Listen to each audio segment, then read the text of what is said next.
Alors, tapis pour puzzle.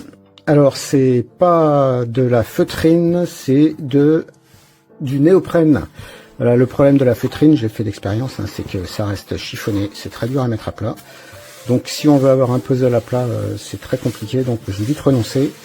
Là, c'est du néoprène en 2 mm d'épaisseur, c'est ce qu'on utilise pour les combinaisons de plongée ou pour les tapis de souris, hein. Donc, ça reste super à plat, c'est super agréable à utiliser. C'est même un peu élastique. C'est un peu lourd par contre, hein. Hop.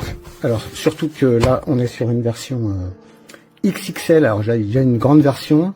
Là on est carrément sur, on peut faire des 3000 pièces avec. On est sur 1,53 m par 95 de largeur. C'est énorme, hein. C'est carrément énorme. C'est le plus gros que j'ai vu. Il est livré avec des petits contenants qui sont à mettre en forme. Voilà, on peut les mettre à plat, on peut les pour les plier, on peut les mettre dans la sangle quand on a roulé le tapis.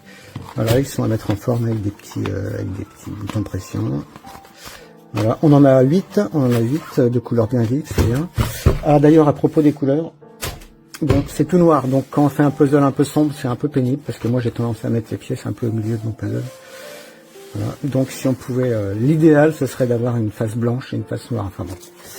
Bon, je rêve, hein, je rêve. Bon, on demande aux fabricants, on sait jamais, hein, des fois qu'ils nous fassent ça, ce serait le top du top.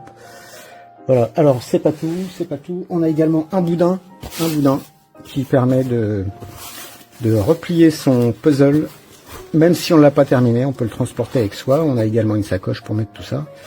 Voilà, super pratique, j'ai fait l'expérience, hein, je vais mettre la vidéo d'ailleurs. Ben, ça marche très bien, le puzzle reste en place, il n'y a pas de problème. Voilà, et ben super, moi je suis super content. Je vais pouvoir me lancer dans un 3000 pièces. Voilà, voilà.